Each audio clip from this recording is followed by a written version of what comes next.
This webinar has been organized by Operation Unifor Med Irini in collaboration with La Sapienza University of Rome and NATO Defense College Foundation. Let me preface this webinar with a short mention of today's subject of discussion. The Mediterranean basin is facing different geopolitical, economic, social, and ecological challenges and transformations, which inevitably affect traditional security architecture. In this context, it is important that the EU and NATO rethink the strategic compass to deal with these changes, offering new perspectives for an inclusive and comprehensive maritime security vision. Giving our introduction speech today is Admiral Fabio Agostini. Good afternoon. That is the Operation Commander of Unifor Med Irini. He took part in important naval operations in his career, serving and commanding on several ships. Besides his experience at sea, Rear Admiral Agostini has held many important positions within the Navy and Defense General Staff. Without any further ado, Admiral Agostini, the floor is yours for the introduction speech. Thank you, Alessia. Thank you, everybody that are following us on the net. After 3 previous successful conferences, today we have here for the 4th Road to ChainMed event, leading to the ChainMed conference to be held the next early autumn. Thanks a lot to our speaker that Alessia will introduce soon, that are sharing with us their review on today's topic, a strategic compass for the Mediterranean maritime security. Thanks also to Alessia, that is a very experienced journalist and an expert of international relations, that today we moderate this webinar that, as already said, is organized in cooperation with La Sapienza University and NATO Defense College Foundation. EU and NATO have faced new political scenarios and new political challenges and trends, in particular in Mediterranean southern flank and in its maritime security field.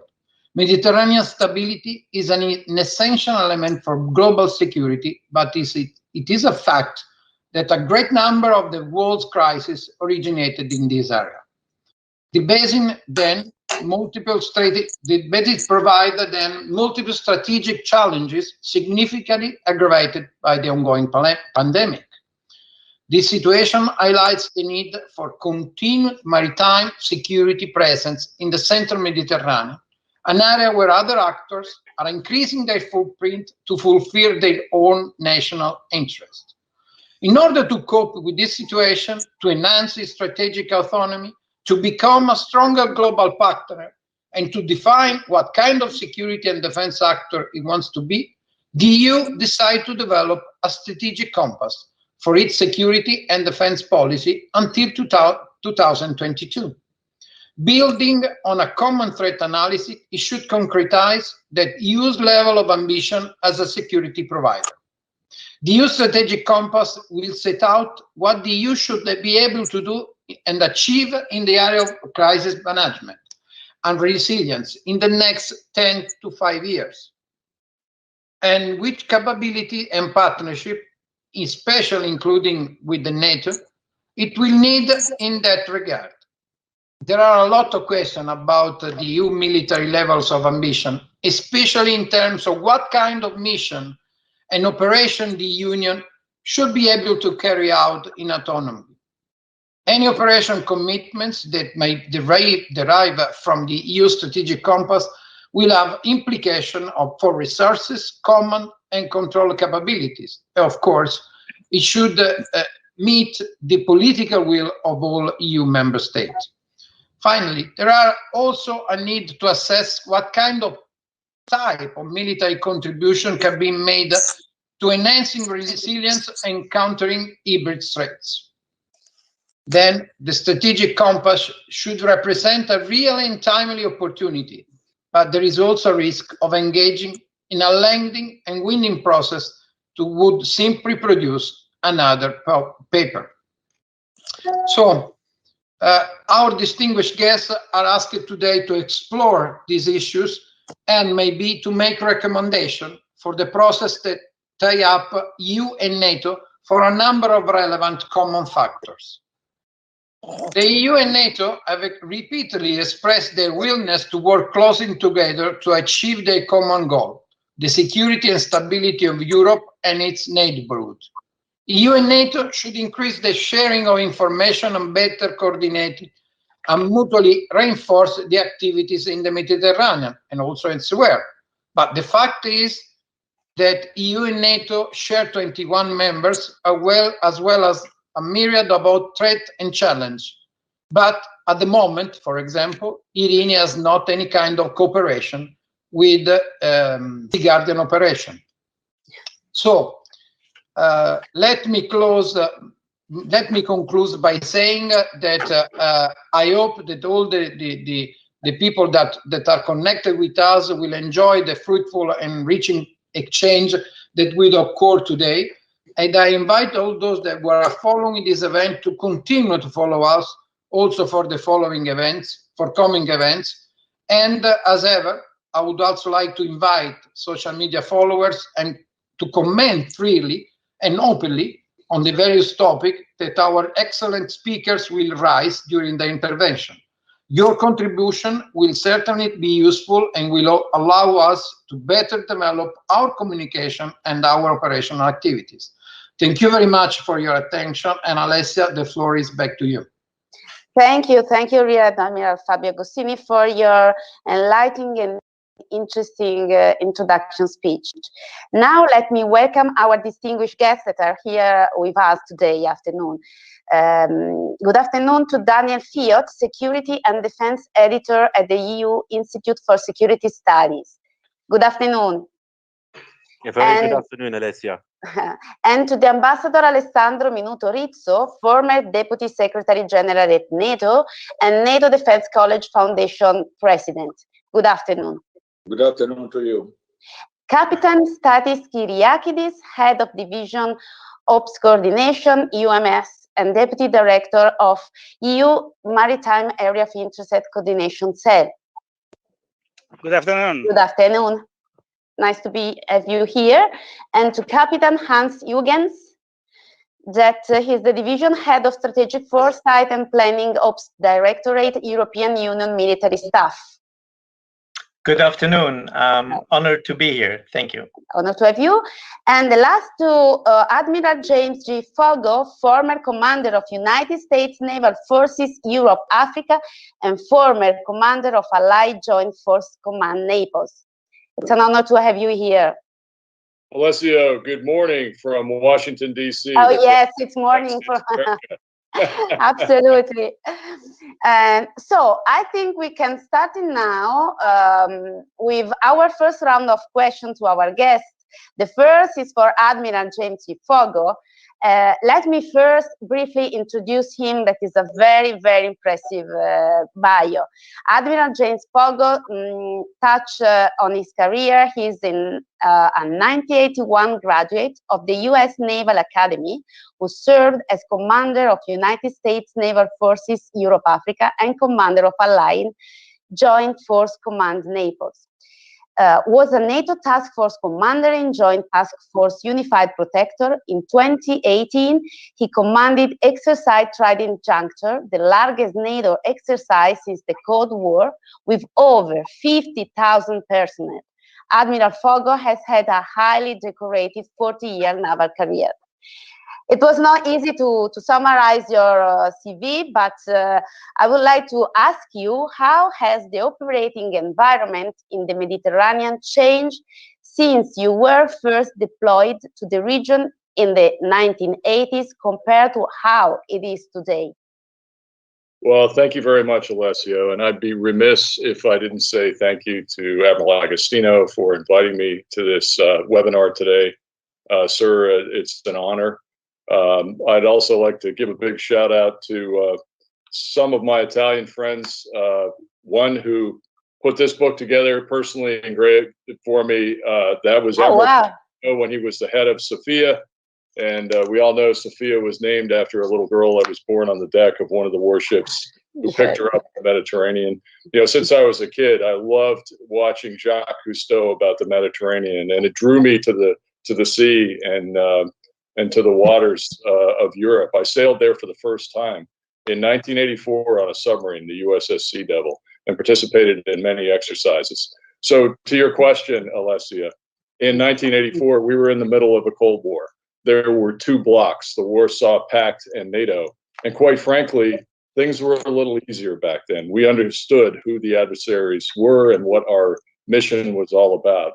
And in recognition training, you only had to learn what the Soviet warships looked like. Today, we're in a multipolar world, and we have many, many threats in the Mediterranean and around the different oceans and waters of the globe. The return of the Russian Federation, the buildup of Russian forces in the Eastern Mediterranean. It's very crowded out there. Tension in the Black Sea, tension in the Baltic, tension in the Mediterranean. The rise of China. So the PLA Navy has now almost completed its one belt, one road strategy and is now focusing on the Arctic so it can get back over the top of the cold. But the Chinese Navy is present in the Mediterranean. They built a base while I was at NAVUR in command at Djibouti. And that was part of Naval Forces Africa, which I had oversight for. They operate in the Mediterranean. As long as they operate peacefully and they rise peacefully, then I'm okay with that. Respect for norms, standards, and institutions must be there, not like their behavior in the South China Sea. Next, we have terrorism, and predominantly present on the continent of Africa, and a nexus between terrorism and illegal trafficking, three kinds of trafficking: narcotics, illegal weapons, and of course, migrants. I saw this firsthand when I was commander of 6th Fleet and commander of Naval Forces Europe. I spent almost 10 years of my life in Naples, the best assignments I ever had. It was very, very busy, and it got busier. And we even had one of my ships in collaboration with Sophia that picked up 41 migrants at sea. It was a tragedy, though, because there were a lot more people on that little boat that sunk that we couldn't get to, that drowned before the sailors could pick them up and pull them out of the water. Some of those people wrote down their stories. They were telling and compelling about leaving Sahel in Africa and going through the torturous route up to Libya and into the water. And so these are many, many more challenges than existed at the time of my first deployment in 1983 and 84. And I think that the Mediterranean has maintained its importance as the connective tissue, not just between North America across the transatlantic bridge to the Med and to the Suez, but between Europe and Africa. And I'll have a few things to say later on about what NATO is doing in Africa and what the European is doing in Africa, European Union is doing in Africa, and how we can bring all that together. So let me stop there and let you move on to your next guest or question. Okay, thank you for your answer and your experience that you decided to share with us. I want to ask to Daniel Fiot, who's the Security and Defense Editor at the EU Institute for Security Studies. Previously, he held a research position with the Research Foundation Flanders, the Institute for European Studies at the Free University of Brussels and the College of Europe. He teaches European security at the Free University of Brussels and the Brussels School of International Study at the University of Kent. And he was educated at the University of Cambridge. So, Mrs. Fiot, how could Europe improve its security and defense policy posture through the strategic compass process? Thank you very, very much, Alessia, and good afternoon to everybody. I hope you can hear me very, very well. That's fine. Great. Well, first of all, thank you so much to the organizers, and especially to Admiral Agostini and his team, and also to my fellow panelists, which is a great deal of experience, I would say, online. Let me just say that the strategic compass, its first task has to be to give us greater operational clarity over what the EU is supposed to do in its neighborhood and its defense policy. That's to say that actually the European Union has come quite a long way in its security and defense policy since 2016. You'll recall under the last High Representative, Madame Mogherini, that a process called the Global Strategy was undertaken, which did indeed bring the European Union up to speed, I would say, with some of the major challenges facing a very tense and very hostile neighborhood. And as Admiral Pogo has just alluded to in his presentation, also some geopolitical shifts that should concern Europeans as well. The challenge we had after the global strategy was a cascade of new initiatives that was designed to develop European defense capabilities, also to develop Europe's defense technologies, innovation, industry, etc. The one thing we probably took our eye off was the operational dimension. And this, of course, is the third, if you want to call it, tripod of capabilities, industry, and operations that is sorely lacking at the EU level. So the strategic compass is an opportunity for the European Union up until March 2022 to actually provide our defense planners and military advisors and military planners and politicians with what specific scenarios the EU should engage in with its defense and security policy.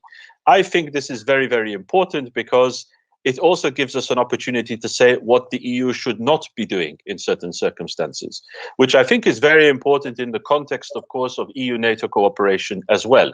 So it is, I would say, a very realistic process to put the EU on a path so that when it comes to certain security and defense scenarios, it is much better prepared to meet these challenges alone or with partners if necessary. So it calls for an update of the way we think about engagement with military and civilian tools, and it also means that we should perhaps be much better placed than we have been in the past as a union to some of the security challenges that have already been mentioned in our neighborhood.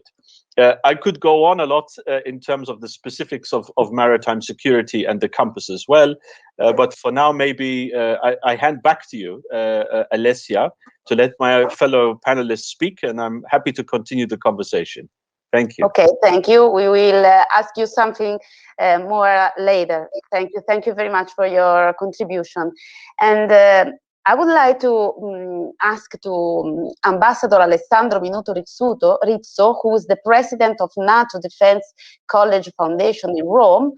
But first, I want to give you a brief background about the ambassador, who, after having served at the Italian embassy in Washington, D.C., he worked as head of the External Relations Office at the EEC.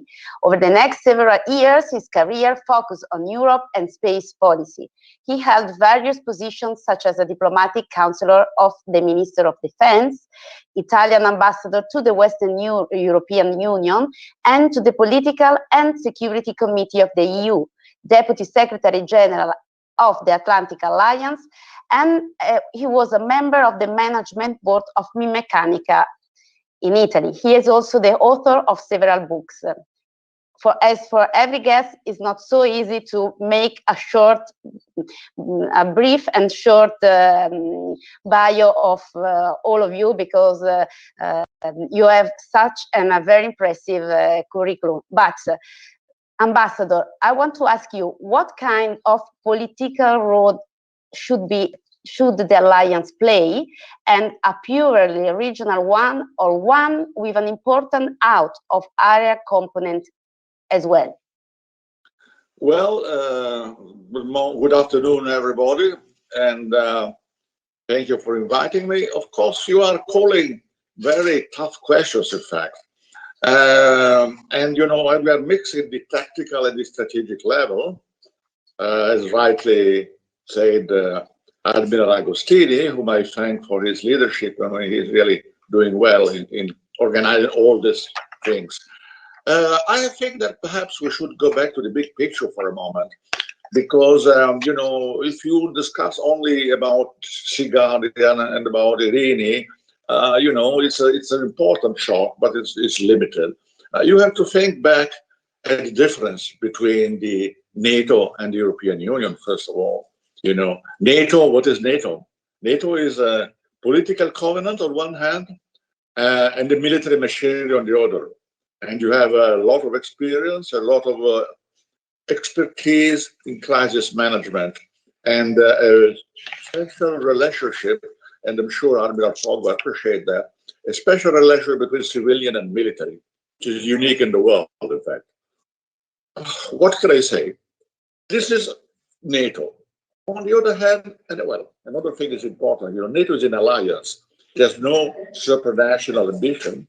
It's an alliance and works by consensus. And it does what the governments decide to do. Only that. It is not an unlimited competence. So it's very different from the European Union. In the European Union, you have a number of treaties, big books, many things, and foreign policy and defense is the last one arrived, almost the last one. It started in the year 2000, and I was the first ambassador to the Political and Security Committee in Brussels with Javier Solana in April or March 2000. So a lot of things have been done, but we have also to understand that the tradition is totally different. In the European Union, uniforms are not yet something that you see every day, let's put it that way. There is nothing against that, but, I think the colleague preceding me said, the operational side perhaps is still missing. And with good reasons. I mean, it doesn't mean that the European Union is bad. The only thing is that you have a lot of countries there. Some of them are neutral by constitution, Take Ireland, take Finland, take Austria, It's not easy for them to have a military dimension. There is no experience in operations. NATO has, since 1949, a lot of experience. You have a big headquarters in Mount Shape, where we have about 5,000 officers, if I'm not wrong, doing the same work 6-7 decades. So it's a very difficult and very different kind of scenario. If you come to resources, as we know very well, if you are in the European Union, you can rely on about 1% of the GDP of member countries. If you are on NATO, you rely on a very small, very limited military and civilian budget, because most of the burden is on the shoulders of the countries, of allies. And it is a very important rule, to my mind, because, if you want to be responsible for something, you have also to take the burden of that. And this is a very, very serious thing, You don't rely on somebody else, You want to be big, you pay for that. You don't want to appear, okay, that's your choice. Nobody is obliging you, but it's a different kind of scenario. So, it's very interesting, NATO, from this point of view. And of course, another difference is that in NATO, you work by consensus. In the European Union, you work by unanimity. It makes a difference. It looks the same, but it's not the same. Because consensus is easier, in a way, practically speaking, to reach than a formal unanimity of 26 or 27 countries.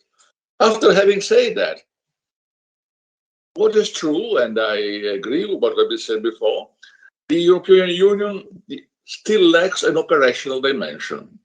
What are the reasons for that? I don't know. I can point out some reasons, but I don't think this is really the place and the moment where to think about that. Certainly, if the European Union wishes to be relevant, it has to improve its operational level. This is sure. There is no discussion about it. But, and this is again another point which was said before, there might be some kind of divisional work between the two. To be very, I think, simplistic in my declaration, I would say armed security should be really on the NATO side, to my mind, because there is so much experience and somehow well there. And the European Union should be more top security and on perhaps smaller operations. But, the combination of the two things has not yet been reached.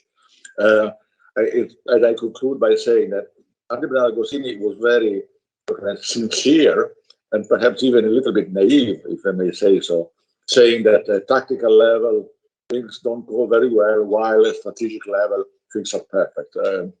I smile at that and don't think that he's totally right. I will stop here. Thank you.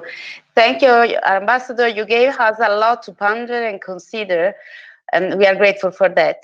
Now, to our next question, I want to go to the Captain Hans Jürgens. He participates as representative of the Director General, Vice Admiral Brigian, head of the European Union military staff. Captain Hans Huygens has worked since 2019 at the EU Military Staff Ops Directorate and Head of Strategic Foresight and Planning. He heads a strategic planning team. Captain Huygens has a 35-plus-year-long career in the Belgian Navy as a ship driver and navigation and operations specialist. So, Captain, in your opinion, how is the EUMS dealing with the strategic compass process, and how has progress been for fostering an inclusive and comprehensive maritime security vision? Yes, thank you, Alessia, for that kind introduction. Please allow me to switch off my camera. Less bandwidth means a better connection. Okay. And let me first of all also express my gratitude to the Shade Med and to Admiral Agostini for allowing me the opportunity to share our views from the EU military staff. As you said, I'm representing Vice Admiral Blaisjean on this issue, who couldn't be here today. Two issues here. First, allow me shortly a few words on the strategic compass and the importance of this document to us, and then to go into your question, concretely, what has been and what will still be the role of the EU military staff and the wider EU military committee in the development of this strategic compass. Suffice to say that the EU and the member states have strategic interests in identifying and addressing security challenges linked to the sea and sea borders management across the wider global maritime domain. I will not go deeper into that, that would take us too far. But the need to safeguard such strategic interests across the global maritime domain calls for the EU to assume a role of a global maritime security provider.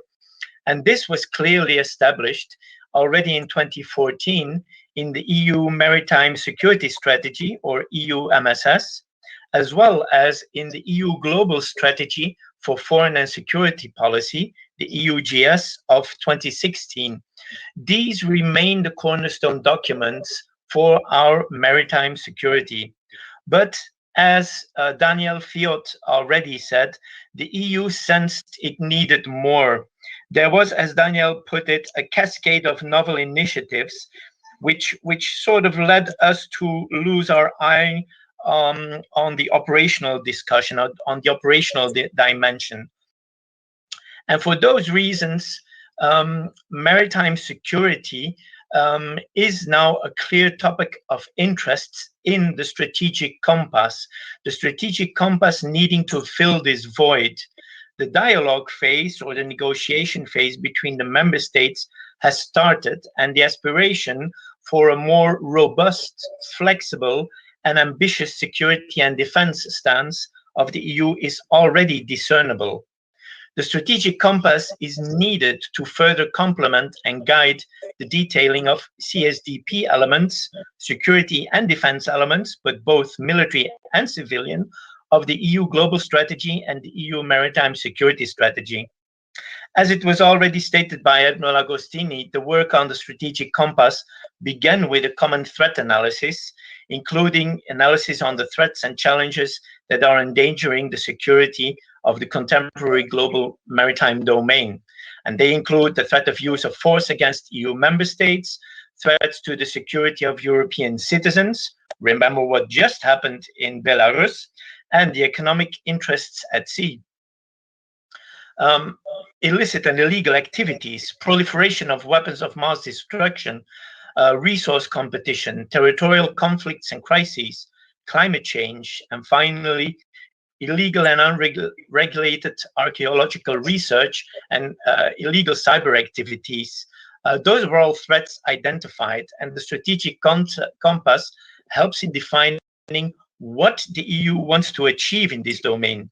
It will assist in strengthening the EU common understanding of these threats and how they impact our policies, building a common European security and defense response to the challenges presented in the maritime domain. Now, the strategic compass will assist, in other words, in guiding the implementation of CSDP level of ambition agreed by the Council in November 2016 in the context of the EU global strategy. And it could further contribute to developing a common European security and defense culture informed by shared values and objectives which respect the specific character of security and defense policies of the member states. So this is broadly the value of the strategic compass for us, and the role of the EUMS in developing this is as an advisory body. The EU military staff is an advisory body representing the highest military expertise to the diplomatic and political strategic level in Brussels. We advise the EEAS and the EUMC. And in developing the strategic compass, the EUMS and then the military committee, so the member states, have issued a number of guiding papers, advisory papers to the member states to further develop the strategic compass. Initially, 2 papers were produced, one with initial questions to the diplomatic and political level on framing the military level of ambition, and also a paper with not just asking questions, but also already giving advice to those questions. Further on down the road, we are now completing 4 papers, each per basket. As you all know, the strategic compass comprises 4 baskets, one on crisis management, one on resilience, one on capability development, and the 4th one on partnerships. And on each of these baskets, we have provided sound military advice. How do we see a comprehensive approach to this? Well, the strategic compass by itself focuses, as I said, on security and defense aspects, both the civilian and military ones. So it is already, not to call it a niche, but a part of the problem. We look towards the EU global strategy and the EU maritime security strategy, in which they have to frame for an integrated approach. Integrated approach, without wanting to go into semantics, is, you could say, comprehensive approach on speed. It's one step further of a coherent approach with all of the instruments that the EU can bring to bear to solve problems. So in operationalizing the global strategy and the maritime security strategy on the issues of common security and defense policy, we offer our advice, and we, together with all the other EU bodies involved, we will guarantee that this continues following an integrated approach. So thank you for that. Over to you. Thank you for your contribution. It's very enrichful, and with this answer, we conclude the first round of our question, and we begin the second one with Admiral Pogo. What do you think are the new challenges and threats that the EU and NATO face today? Well, Alessio, thank you for that question. And it must have been the previous commentators at the end of the first round there were brilliant. And Ambassador, I think you nailed it exactly as you stated in the relationships and the differences between the EU and NATO. In fact, I have not heard an explanation like that before. It was excellent. So thank you for that. I agree wholeheartedly. You know, I talked about the rise of China, the return of the Russian Federation Navy, counterterrorism, and the nexus between terrorists and traffickers contributing to, you know, this absolutely horrible human trafficking across the Mediterranean, which leads to many lost lives and disrupted families. These are all tremendous challenges. We even have the rise of authoritarian regimes. Not just in Africa, but in some other places, even in Europe, as we look to the east. These are things that both NATO and the EU can and should work on together. You know, many years ago when I was the 6th Fleet Commander, the Italian CNO, Admiral De Giorgi, called me and he said, Pogo, do you have a ship? in the Mediterranean? Yes, sir, I do. And is she close to where we are operating with Sophia? Yes, sir. And he goes, well, I know that the collaboration between EU and NATO is difficult, but I have an Italian frigate down there. Do you think you could? What ship do you have? Well, I had a frigate. It was the last of the Oliver Hazard Perry class frigates, the Simpson. So do you think you could bring her over and link with us? Link 16, practice. I said, absolutely. And we did. And we have to do this more often, because the less that you do it, the more these skills atrophy. And these links are supposed to be there all the time. So we sent the Simpson over. We decommissioned those frigates. And ironically, now I'm extremely happy, because the next frigate will be the Italian design, the from Italy, built in the United States by Fincantieri. Can't wait for that ship to get out there. So these are the kinds of things that will get after these problems. You don't have to send a heavy destroyer in to do humanitarian assistance, disaster relief. A frigate is the right ship. EU navies, NATO navies, and soon the American Navy will once again have a fast frigate.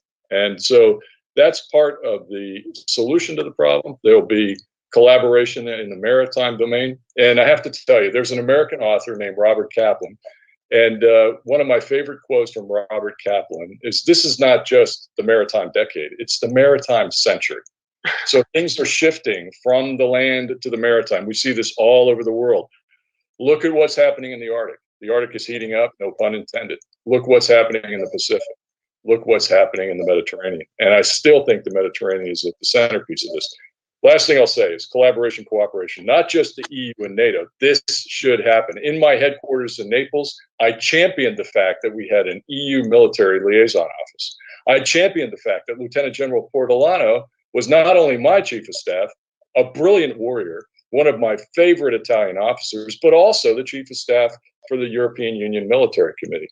General Graziano, a great friend when he was Chad, very kind to me, very helpful to me as the Chad of our host nation, now the head of the military committee in the EU.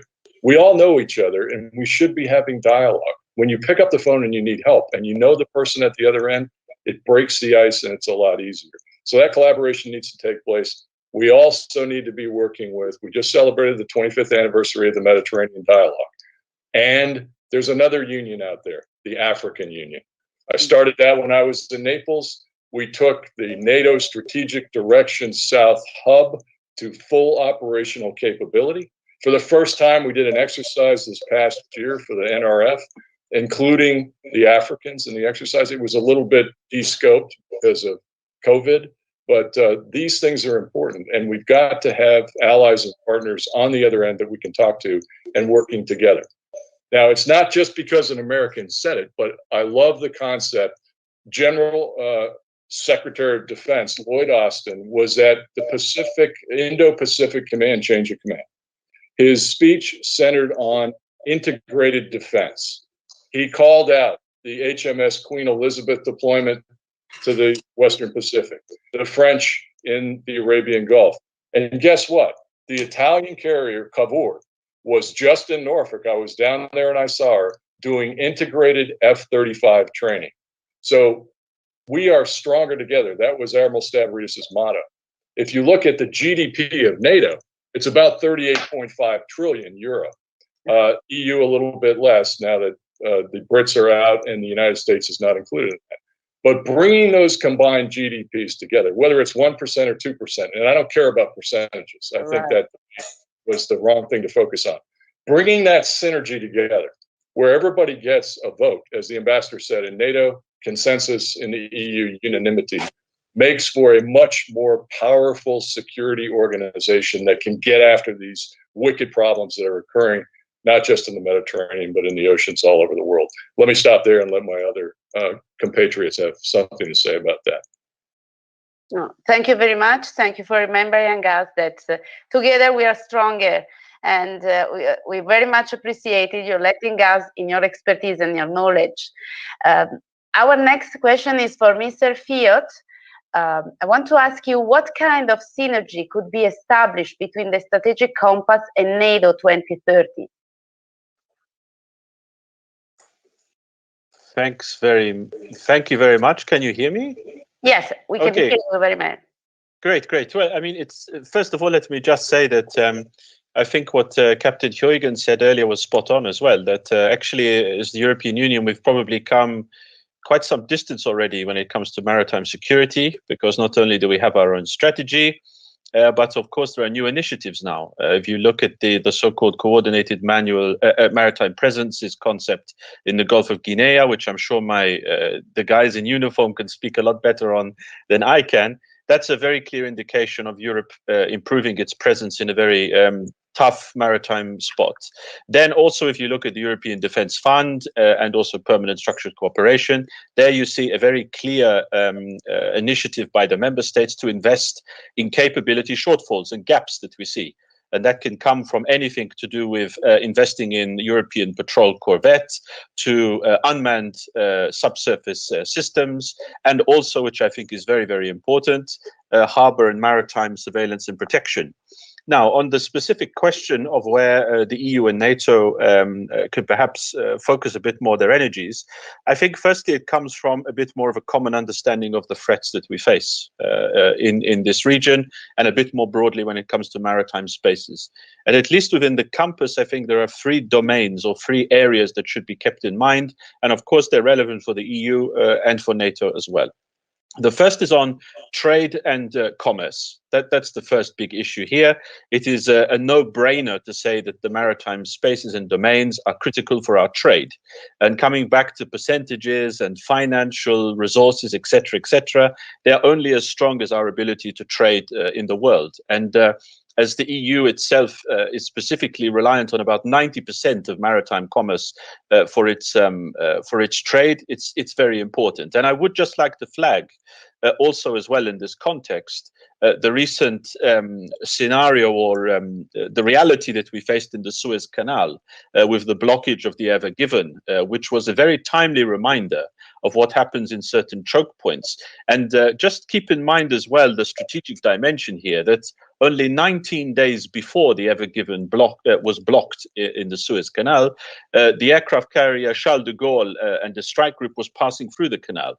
Now, just think in your mind what that would have meant if a naval group such as that somehow got stuck in the Suez Canal. That would have been something to think about. So I think when it comes to trade and commerce, we have to think a bit more strategically about that.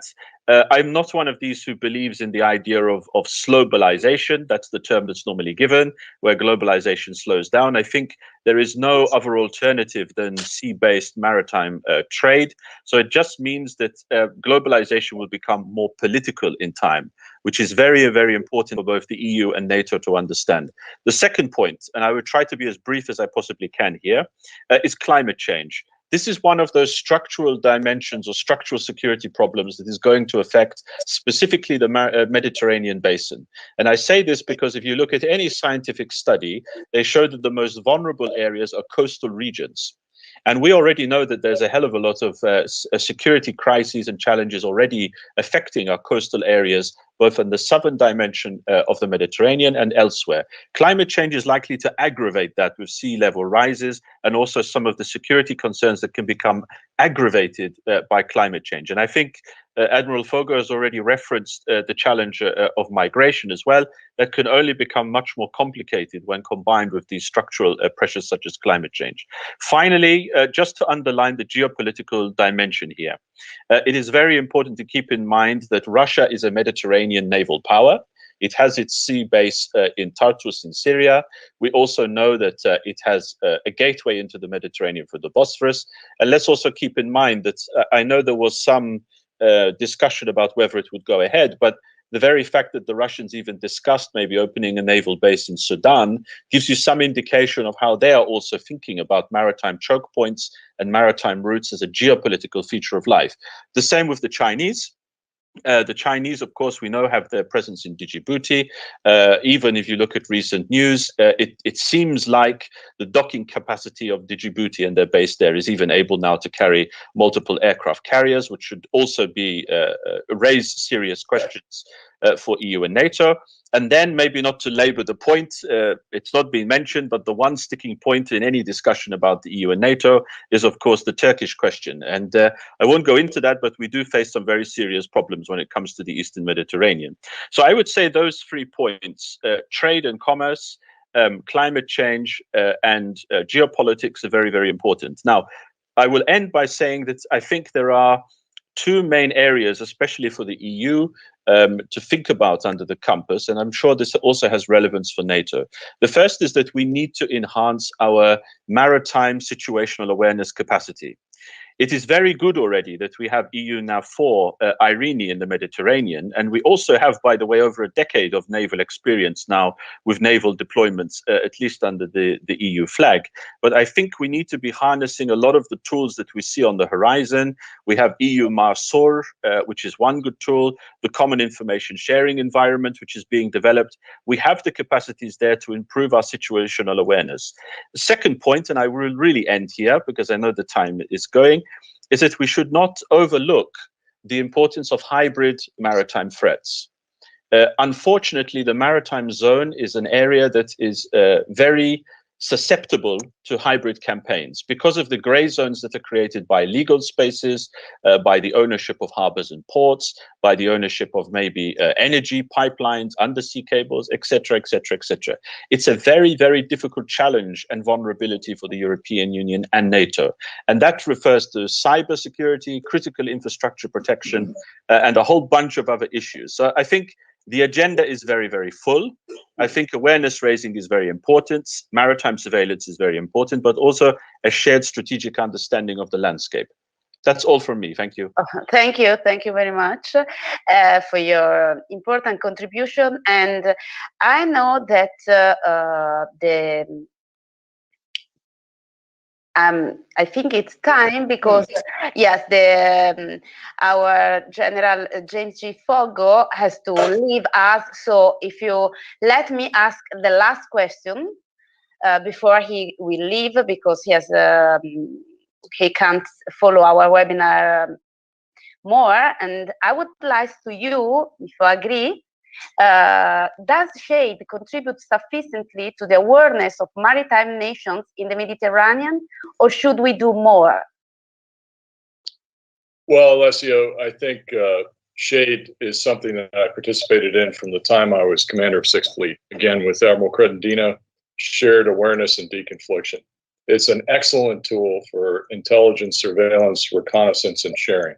I was frustrated that there was no direct linkage between NATO and the EU at our respective headquarters that the ambassador talked about. You know, this massive complex up in Brussels and SHAPE in Mons, where I served for a year with Admiral Stavridis.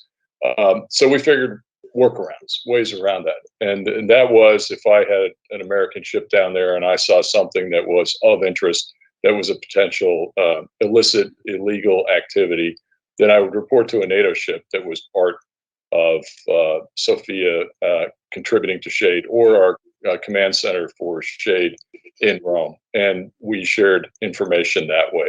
And that was perfectly okay with everybody. It stayed out of the higher headquarters level, and it was down at the deck plate level with the commanders who were facing the problems, as we say, up close and personal in the Mediterranean. I think we need a lot more of this. I laud Admiral Agostini for what he is doing with Irene, and I know that some think that the operation has been de-scoped. It has. The resources are not there as much as they were before. I think we ought to ramp that up. Look at the difference between where we started this discussion. How different did the Mediterranean look during the Cold War, and how does it look today?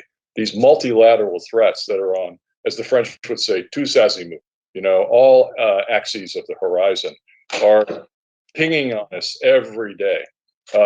Some used to say during the Cold War that the Russian premier would play this game of strategic chess with the United States.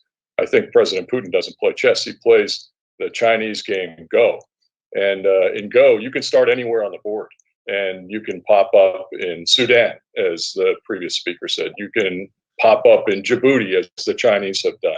And yes, there was an announcement in testimony here on Capitol Hill about the AFRICOM commander, my friend General Steve Townsend, saying that that base will soon be ready to receive the Chinese carrier Yao Ning, and they've built another one. And so what does that portend for Europe? What does that portend for Africa? Well, I don't know. As I said, if we collaborate, we work together, and we have maritime presence and maritime domain awareness, it increases the risk calculus for anybody to take aggressive action against us as allies and partners. I go back to another thing that the ambassador said. NATO is a defensive alliance. The EU is an economically strong powerhouse, working together with those resources and with that capability to plan militarily and that military capacity in terms of ships and ability to get places will encourage anybody who wants to take action against us not to do it. And I speak specifically of the Russian Federation, the Chinese, and the terrorists. Some terrorists don't have any value for life, but if they know they're not going to win, they're going to go someplace else. And that's what we've got to do. We've got to stay present and strong, and we've got to collaborate and share information. That's what Irini is all about. I laud you for that, and I thank you for that as an American on this side of the Atlantic in Washington, D.C. And I certainly talk about it here. I wear my Lion of St. Mark's tie everywhere around Washington. Wow. My roots, yes. You like it. So, Alessia, sorry to jump in, but it's fantastic occasion to have Admiral Pogo here, and then we will continue. But I need a 30-second answer to a question coming from the web. That is very interesting for me. That's why I want to stress this. Should the US have a role to overcome the stall between EU and NATO at the moment? That's a very good question. If you go back to my background, I was educated at the University of Strasbourg, the heart of the European Union, before the Euro came along, before Schengen. And I was a huge believer in, it was what they called at the time in Strasbourg, in the university, a Federation of Europe, a United States of Europe. I don't think it is for anyone, and I watched that growth with great pride and a little bit of envy. There's been some setbacks, of course, with Brexit and some other things that have happened. However, the consensus or unanimity is just that. NATO is 30 plus 40 partners, and the EU represents, all of the economic powers in Europe, and everybody gets a vote. So it shouldn't be for any one nation to come in and try to pressure us. We see the Russians and we see the Chinese trying to do this with intimidation all the time. I don't think that the United States should come in with a heavy hand, but I do believe it is in the best interests of this country. And as an American, I have my own country's interests at heart for there to be better collaboration between the NATO and the EU, because it makes for a better security apparatus for all of us, which means it's going to stimulate commerce in the globalization, not slowbalization of the world. And, that's going to make it better for all of our economies and allow us to do things that we're unable to do now because of limitations and resources. So, yeah, I think the more we build this connective tissue between the two organizations, the better. Politically, it's very challenging. And, I find Brussels to be a fascinating place. You have the military headquarters and the political headquarters of NATO, and then down the road, you have the military and the political headquarters to EU. And it's sometimes challenging to get a meeting, to transit easily between one place and the other. Frankly, perhaps in the future, they'll be in the same place, in the same building. Now, the ambassador will probably smile when I say that. That is a stretch goal, as an American would say. Probably not going to happen, but it makes sense. Why would you waste resources twice? Why would you have two navies doing the same thing like we did in the Gulf of Aden with counter-piracy, with Atalanta and the NATO operation at the same time? It doesn't make any sense. And so take those resources that you're doubling up and put them someplace else, because there's too many problems in the world not to get after. So thank you for that question, whoever asked it on the web. Brilliant. And I think we've made a lot of progress. Fabio, I salute you, but still a lot of things to be done. Thank you very much, sir. It was an honor to have you here. And please, Alessia, go ahead with the other speakers. Yes, thank you, Admiral, because you enrich really us with your experience and stories and personal stories that you share with us. So thank you very much. Have a good day. Thank you for coming. Everybody. Thank you. It's been a pleasure. Bye-bye from the USA.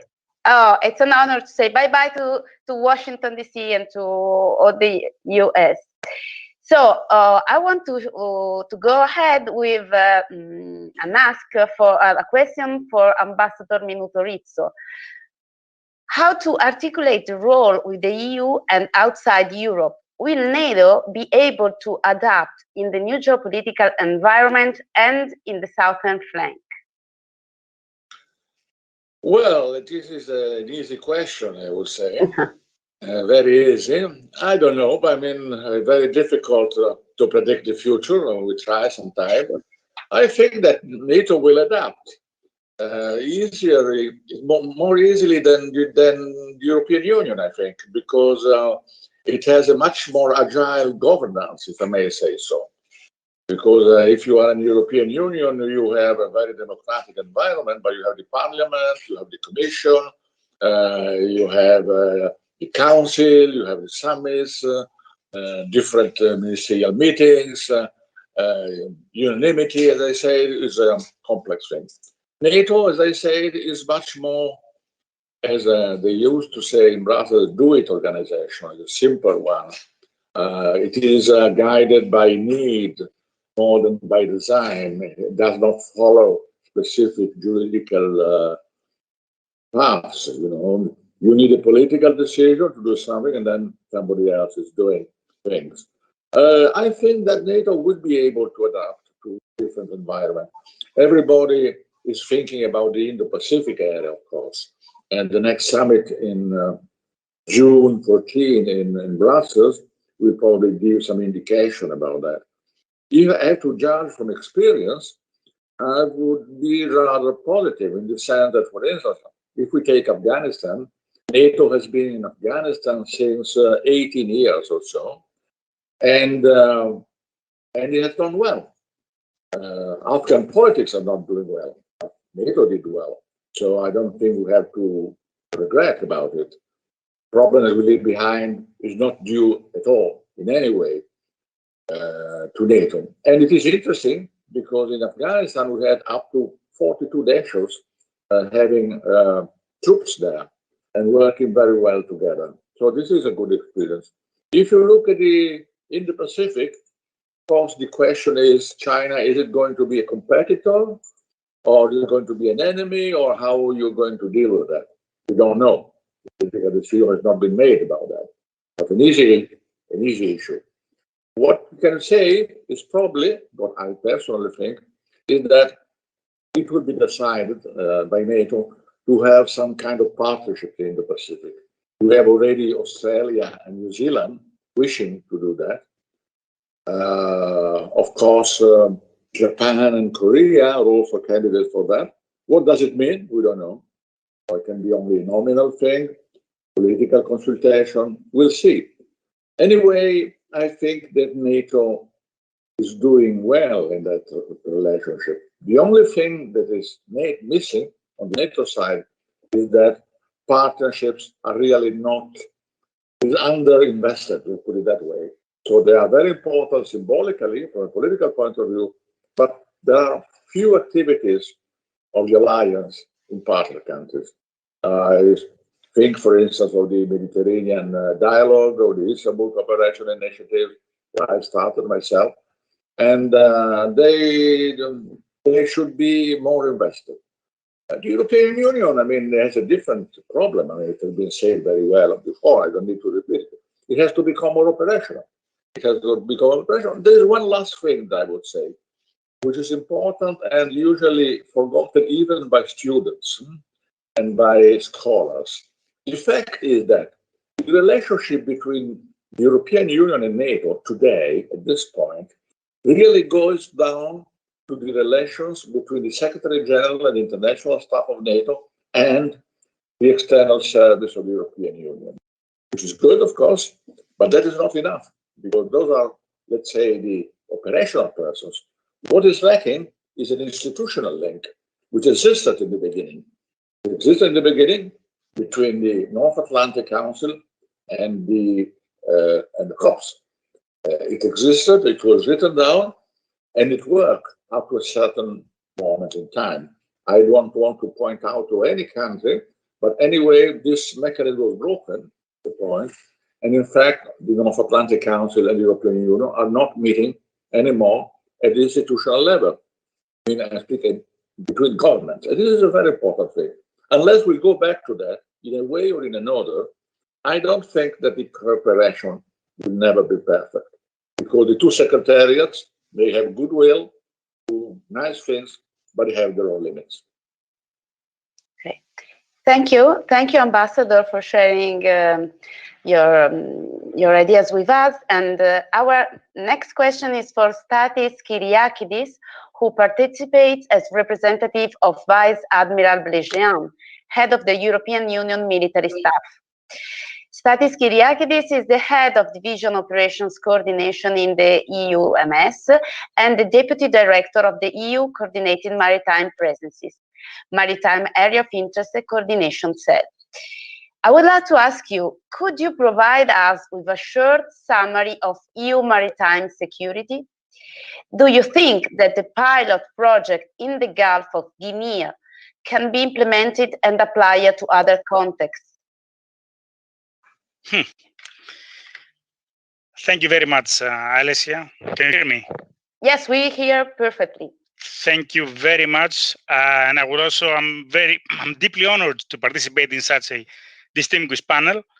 And I would like to thank Admiral Agostini and the Italian OHQ for the kind invitation to present the new and very ambitious initiative of the European Union, the Coordinated Maritime Presences, and more particular, the pilot case in the Gulf of Guinea. I have prepared a set of slides, if it would be possible to upload them.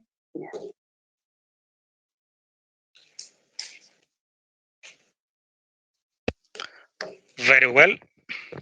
So I'm the Deputy Director of the Maritime Area of Interest Coordination Cell, and I will explain, of course, what this is all about. Next slide, please.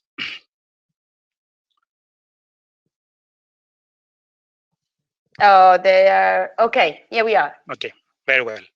So it goes beyond saying that the EU is and should remain a maritime security actor.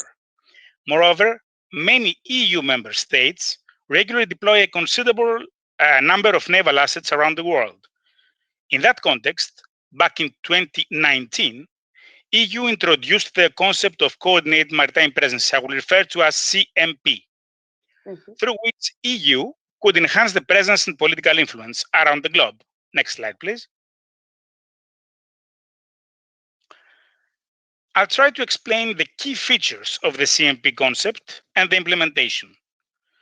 The first element, of course, is the identification by the EU Council of a specific geographic area, which is called the Maritime Area of Interest. And of course, the creation of the EU Maritime Area of Interest Coordination Cell, which, as I said, I'm the Deputy Director of. To make this concept operational, however, there should be also an agreement that member states' naval assets who will transit through the MAI, the Maritime Area of Interest, would voluntarily assume additional tasks with an EU dimension. For that reason, the participating member states should agree to provide the MAIC with their sailing plans, the information pertaining to security conditions, and the scheduled ports and joint activities with coastal states or other partners, including, of course, the participation in exercise. Next slide, please.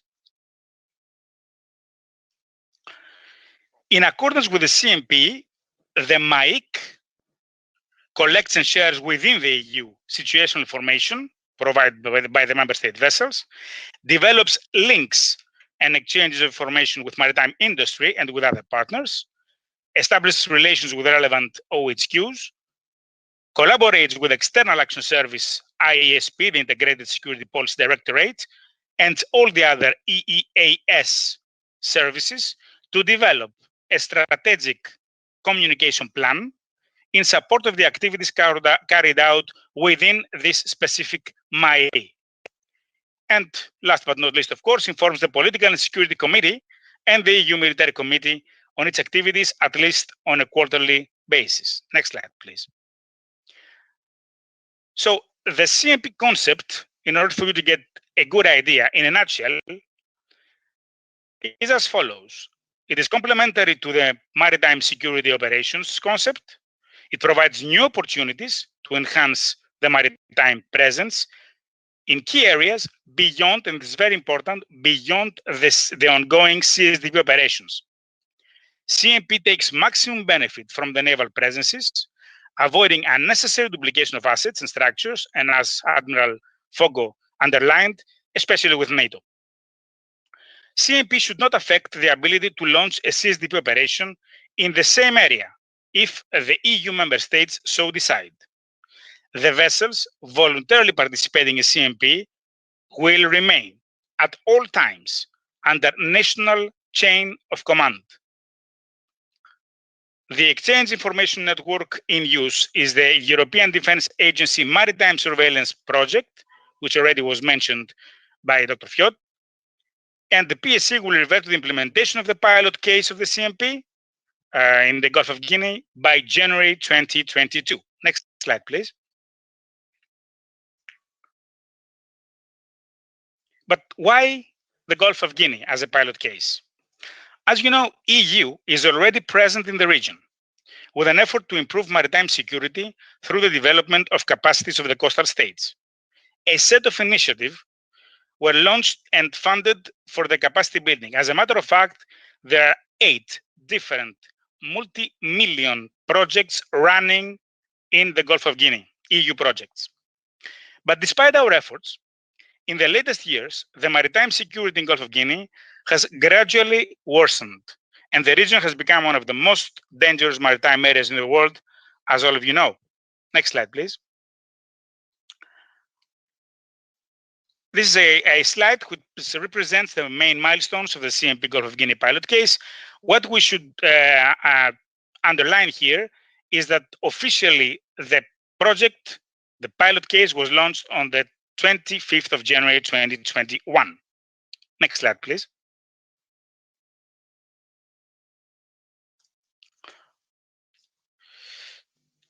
Now let's go to the implementation plan of the CMP Gulf of Guinea. We have 2 pillars. Pillar 1, and I will open a parenthesis here, we're talking about a typical example of integrated approach within the EU. And I'm closing the parenthesis. Pillar 1 is called the mechanism. We're collecting and coordinating. And the second pillar is advising and capacity building, the so-called advisory pillar. As there are some issues still in the development of the second pillar, further discussions both within the EU and with the coastal states are ongoing.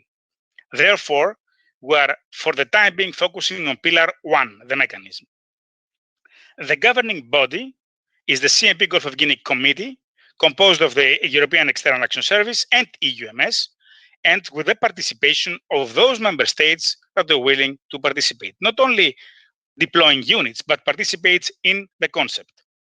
The CMP Gulf of Guinea Committee is entitled to hold strategic meetings with the maritime industry, and this is also very important, to prepare the strategic communication plan. Next slide, please. Now, let's take a closer look on what is and what is not the MAIC. And again, I will refer to the operationalization of the EU efforts. So, first of all, I would like to underline that the MAIC is not a maritime operations center, meaning there is no continuous shift rotation, we don't get real-time information or operational picture, and we do not either compile or disseminate recognized maritime picture.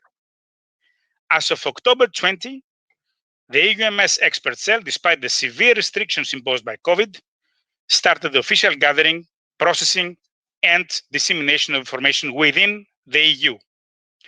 Our sources are the weekly reports and assessments from the participating OHQs, our own intelligence reports from the EUMS Intelligence Directorate.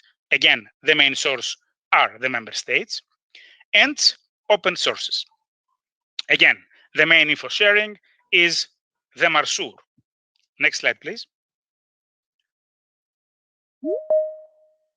In 2021, we expect a higher level of maritime insecurity in the Gulf of Guinea. For that reason, enhanced information exchange and coordination is of paramount importance. To that end, Mike has already established links with several groups and mechanisms, as you can see on the slide. We're trying to be as active as possible in order to provide a visibility for the initiative and especially the role of the MAIC. Next slide, please. As we speak today, the PSC is being briefed on the lessons identified from the operationalization of Pillar 1. Our main observations could be summarized in the slide that you can see. What I could say is that first, there is a strong commitment and support from the member states. Second, the CMP is a CFSP action. It is not a CSDP operation. That means there is no C2 structure. The lack of such structure, although facilitating the political buy-in and the discussions with the coastal states, it causes some coordination issues. CMP Gulf of Guinea acts as a coordinating effort for the numerous EU projects in the area, and this is one of the end states of the initiative. It supports the further development of the Maritime Surveillance Project, EDA, and on the other hand, the cell is being operated by EUMS staff officers in a dual-hatted capacity. There is a strong need to have dedicated personnel to staff the cell, especially, and I underline that, if the member states' appetite is to indicate more maritime areas of interest around the globe. And this partially answers your question, Alicia. Next slide, please. Yes. With regards to the way ahead, how we see 2021. First, as already said, we have produced the lessons identified. You saw a summary, and we briefed them.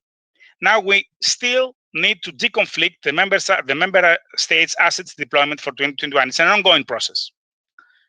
To contribute to the CMP Gulf of Guinea Stratcom plan, unfortunately, there is no Stratcom plan yet. However, tomorrow, on the 27th, we have the very first meeting of the committee.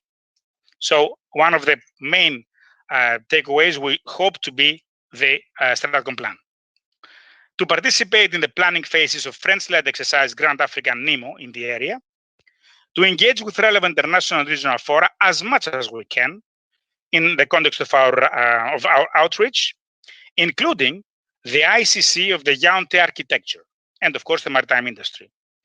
To conclude the establishment of the permanent MARSUR node, since we have a borrowed one, but the technical agreements it will be completed soon, and to follow the developments on the second pillar of the implementation plan as it affects our FOC. And talking about final operational capability, next slide, please. The envisaged role after the declaration of the FOC will be the coordination of the deployments of the member states based on Stratcom plan. And I'm talking about the port visits, exercise, you name it. The coordination of the activities within the MAI, for example, capacity building efforts, the exchange of information with the maritime industry, especially liaising with the MDAT-GOG. MDAT stands for the Maritime Domain Awareness Trade Gulf of Guinea. It's a bilateral initiative between United Kingdom and France. And last but not least, the info exchange with the MCC, the Maritime Centers, of the Yaoundé architecture via EU liaisons that will be deployed in these centers later on. Next slide, please. And with that next slide, I conclude my brief presentation. I'm very happy to take questions. Alicia, over to you. Yes, thank you, Captain Kyriakidis, for providing us with an overview of EU maritime security and the possible implementation of the pilot project. I have a last question for Mr. Fiat. How could Europe deal with international organizations like NATO OSCE, African Union, and ASEAN, and how could establish bilateral partnership on security and defense with third countries?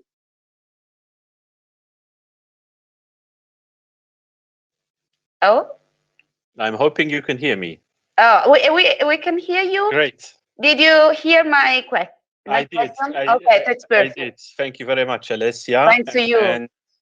And yeah, that's an important question, because in fact, one of the big tasks under the strategic compass is to re-energize, I would say, and refocus how we think of partnerships at the EU level when it comes to security and defense.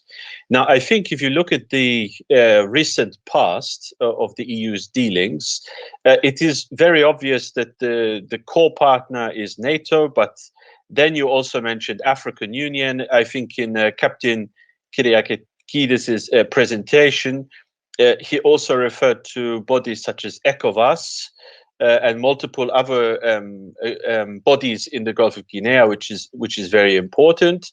But also don't forget that the EU has developed some very interesting bilateral relationships, I would say, in the maritime domain.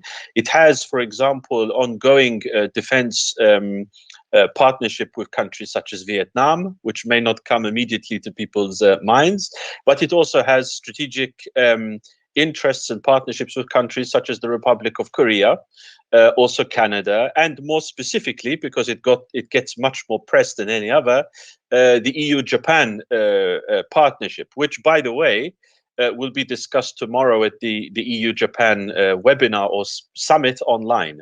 So I think that the EU is already going in the right direction in trying to find like-minded maritime partners that can develop with it a real core understanding that the key task is to make sure that the rules-based order, which, by the way, is as much about the maritime domain as on land, and as much about what we do at sea as with institutions, that this is really safeguarded, because we've seen over so many years an erosion of this multilateral order. So we should not forget that multilateralism is in a way made more robust by the maritime domain. And for that, you need partnerships. The key question is, how can we do more? And this is really a key point under the strategic compass to think about. In the EU, we tend to use the word strategic a lot. We say we have strategic partnerships here, we have strategic partnerships there. But what they mean in concrete terms is a bit unclear. I think again, to go back to the case of EU-Japan, what is very interesting there is the emphasis on joint exercises. Now, they may be at the very low level, let's say at the PASEX level, but here I cannot help but think there is a very, very good opportunity for the EU to use maritime exercises, as a way of building political trust between partnerships. Now, in the Mediterranean, we already see that actually with a number of CSDP operations and missions, where the idea is also to work with, let's say, border guards in some cases, in some countries, to develop that capacity. But of course, we need to think beyond that. I think many of the speakers have already said that we have a lot of naval assets in the Mediterranean, but they don't necessarily talk to each other. They don't necessarily operate well with each other. So this is going to be, I think, the biggest challenge as far as the European Union goes.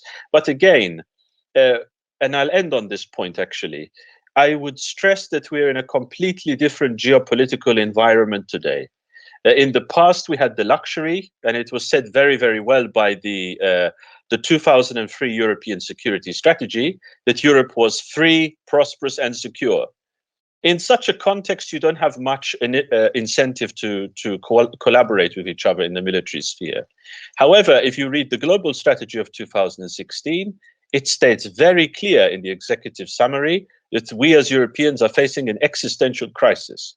I think, combined with the threat analysis undertaken within the context of the strategic compass, we are seeing not only the militaries, because the navies and the militaries almost know this instinctively. This is not the problem. The issue is the political level. And I think there is a change going on there, but we need to use this opportunity very, very well within the compass and initiatives that take place in NATO and elsewhere to seize that momentum. Otherwise, it will be lost. I will end on that point. Thank you. Thank you, Mr. Fiat. And I think that we have time for our last question to Ambassador Minuto Rizzo. Can you hear me? Okay, here we are. How could NATO reinvigorate its partnership in the South region and collaborate with regional organizations in the area to guarantee security and stability? Again, an easy question. But of course, we like easy questions, otherwise the meeting would not be interesting.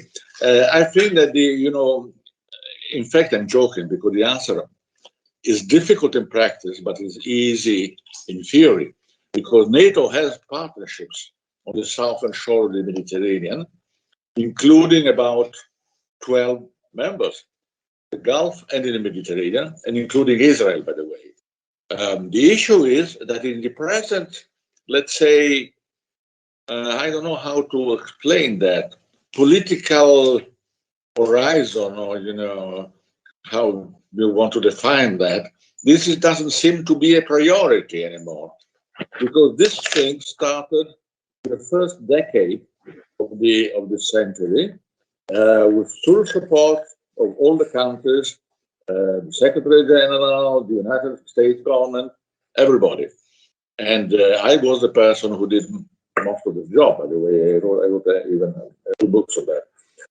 Nowadays, it seems that the Eastern Front, let's put it that way, has gained importance, and to my mind, too much importance. And those partnerships in the Mediterranean, which were built with a lot of efforts, long efforts, because the Arabs and the Israelis, by the way, are not easy partners, but you can work with them. If you convince them that you are in good faith and they take advantage of the cooperation, they are on board. And this is my experience. I can subscribe that every day. So, I mean, it's really a pity that those partnerships are not invested more by NATO. Then we have the African Union. The African Union is a new partner for NATO. I know that the international staff is favorable to that. There is a cell of NATO working in Addis Ababa at the headquarters of the African Union. And I know also that an accord de siège, I don't know how to say it in English, between the African Union and NATO in Addis Ababa is negotiated to allow for a permanent presence of persons coming from different countries of NATO. After having said that, as we are in a professional webinar, I have to be very frank and very honest, and not to be a little diplomatic, but not too much, because otherwise we don't understand each other. The issue with the partnership at NATO is that partnership were not existing when the Washington Treaty was signed in 1949. We had the Cold War, we had the Soviet Union, so everything was based on the, let's say, relationship with the Warsaw Pact. And so nobody really examined in depth, what a partnership is in concrete terms. Symbolism is important, of course, but symbolism is not enough. The political symbolism is there, but you have to do activities if you want to have real partnerships. And NATO has very few resources, and sometimes is obliged to task some volunteer, some country volunteering to do the job in a special place, like in Iraq or elsewhere. But if a single country does it, even if there is a NATO level, it will not be the same thing. To be really NATO partnership, there should be NATO activities shared by military command, shared by the North Atlantic Council, shared by the Secretary General, and shared by the government. If it doesn't happen, and in this moment we are, a little bit in the middle, it's not working well. What I hope for is that with the new American administration, who seems to be serious about NATO, not like Trump. Trump, was on the verge of leaving NATO. Now there is a different conception, and multilateralism is again important. So perhaps there will be now a renewed interest in the Arab partnership. Then let me say a diplomatic thing in the end. The Secretary General is not eternal. He's going to away next year. He's not especially fond of the South because he's a Norwegian person, which is understandable, if you like. And maybe with people changing, also this kind of policy will be more robust. Thank you. Thank you. Thank you very much, Ambassador, because thanks to your answer, we learn more about all the issues we treated today. So I'd like to again thank you all the guests and for their sharing of knowledge and participation during this webinar. They have left us with an invaluable insight to take in and reflect on. One thing is for sure, has emerged during this webinar: for security, for stability and prosperity in the Mediterranean, a combined EU-NATO strategic effort is strongly needed if we want to foster growth and ensure lasting peace all across the area, as all our guests said before. I would like to give special gratitude to all the people who made this webinar possible, to the staff of UNAFOR Irini, and thanks to Admiral Fabio Agostini, because with your idea to create this webinar, we increase a lot about knowledge and sharing experience of such important guests. The next one will be on the topic of health diplomacy in the Mediterranean region on the 16th of June. And we hope to see you all there. With that, the webinar has reached its conclusion. Thank you all again, and it's been an honor and really a privilege to be here with all you. Thank you, Alessia, and thank you to all the speakers for all today. Thank you very much, and see you soon. Bye-bye. Bye. Thanks to all. Thank you very much. Bye-bye. Thank you. Thank you. Ciao. Goodbye. Bye.